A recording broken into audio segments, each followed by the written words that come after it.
আসসালামু আলাইকুম রহমতুল্লাহ। দেখি আপনারা কে চিনতে পারেন যে এই জায়গাটা আমি আসছি। ওয়াবদার পাশি, এই খোলা সামনে একটা ময়দান, ছোট্ট একটা ঘর দেখা যাইতেছে। আপনারা কে চিনেন?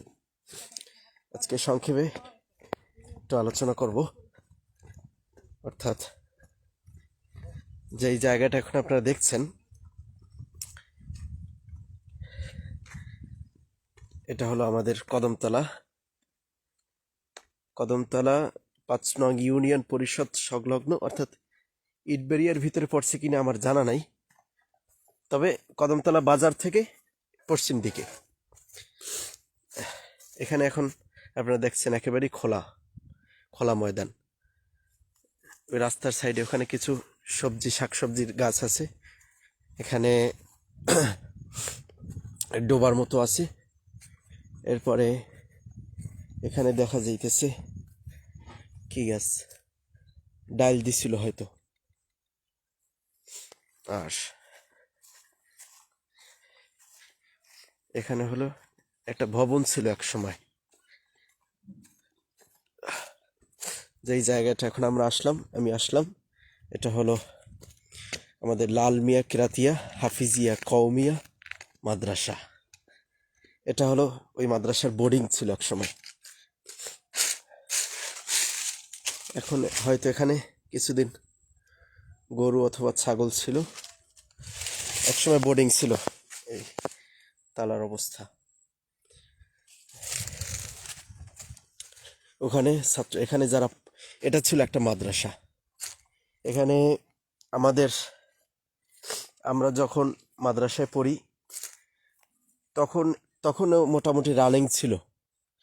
তো এর আগে অর্থাৎ 2007, 8, 9, 10 এই সময়ে, এবং আরও 6-এর পরে 7, 8, 9, 10 এই সময়গুলোতে, এই সময় যখন ছিল তখন স্থানীয় অনেক ছেলেরা এই মক্তবে এখানে আসতো। আমাদের কদমতলা এই 7 নং ওয়ার্ড থেকে, এরপরে 5 নং ওয়ার্ড থেকে, এরপরে অনেক মোটামুটি 1 কিলো 1.5 কিলো দূর থেকে এখানে অনেকেই পড়তে আসতো। এক পর্যায়ে আমাদের কদমতলায় অনেক প্রতিষ্ঠান হওয়ার কারণে, এবং দেখা যায় যে অর্থাৎ মাদ্রাসা শিক্ষা এটা ছিল, অর্থাৎ ছাত্রদের প্রস্রাবখানা হয়তো।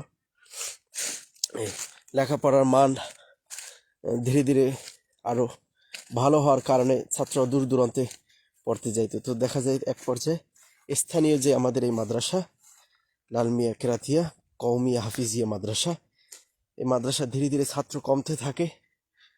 তো এক পর্যায়ে এভাবেই, অর্থাৎ আমি এই 1.5-2 বছর আগেও দেখছি, এই যে খালি জায়গাটা দেখছেন এই জায়গায়ও একটা ঘরের মতো ছিল, মানে ভেঙে পড়তেছে এই অবস্থায়। তো এখন তো দেখা যাইতে শুধুমাত্র ওই মাদ্রাসার পোতাটাই আছে, ভিটাটাই আছে, কিন্তু মাদ্রাসা নেই। এক পর্যায়ে হয়তো এই যে ঘরটা, অর্থাৎ মাদ্রাসার সর্বশেষ স্মৃতি, পাকের ঘর, হয়তো এটাও অল্প কিছুদিন পর থাকবে না। বারবার যখন এই রাস্তা দিয়ে যাইতাম, তখনই এই মাদ্রাসার দিকে একবার না একবার আমি তাকাইতাম যে অবস্থাটা কি, কি থেকে কি হয়ে যেতেছে। তে কারণে আমরা যখনই কোনো দিনই মার্কাজ করি, সেটা মসজিদ হোক মাদ্রাসা হোক, আমাদের দোয়া করা উচিত যাতে আমাদের এই দিনই প্রতিষ্ঠান কিয়ামত পর্যন্ত যাতে অক্ষুণ্ণ থাকে। হইতে পারে আজকে এই অবস্থা, একসময় আবার এখানে প্রতিষ্ঠান হবে, আল্লাহ যদি চায়। এবং আরেকটা কথা বলি রাখি, আমাদের এই মাদ্রাসার, আমাদের বলতে এটা হলো আমার তালই মাওলানা আব্দুর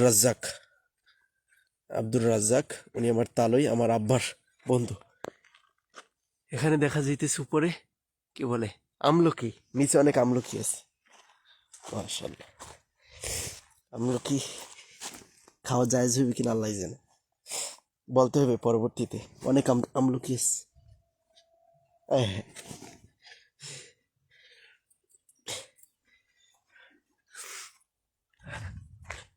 অনেক আমলকি, বেশি নেওয়া যাবে না, 3-4টা নিছি।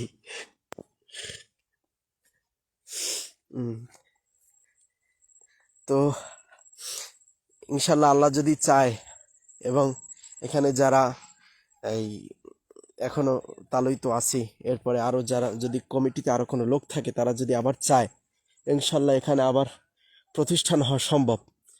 একসময় কিন্তু আশপাশে তেমন ঘরবাড়ি ছিল না, এখন কিন্তু আগের তুলনায় মোটামুটি এই ঘরবাড়ির সংখ্যা বাড়ছে এবং আশপাশে মসজিদও হয়েছে। এখানে মুন্সি বাড়ির একটা মসজিদ আছে, এবার ওখানে আবার মহিলা মাদ্রাসা করছে। তো যদি কর্তৃপক্ষ চায় এখনো এখানে অনেক কিছুই সম্ভব। আমাদের এই কদমতলা বাজারই অনেক কিন্ডারগার্টেন আছে, স্কুল আছে, মাদ্রাসা আছে। তো এখানেও অসম্ভব কোনো কিছু না, বড় জায়গা আছে। আমরা সবাই দোয়া করবো এই মাদ্রাসার জন্য, যাতে এই মাদ্রাসা এখন এই অবস্থা যাতে বেশি দিনে এভাবে না থাকে, ইনশাল্লাহ যাতে অচিরেই আবার যেন এখানে মাদ্রাসা হয়, দিনের তালিম সব কিছুই যাতে এখানে আবার চলমান হয়, আমরা দোয়া করব। আসসালামু আলাইকুম রহমতুল্লাহ।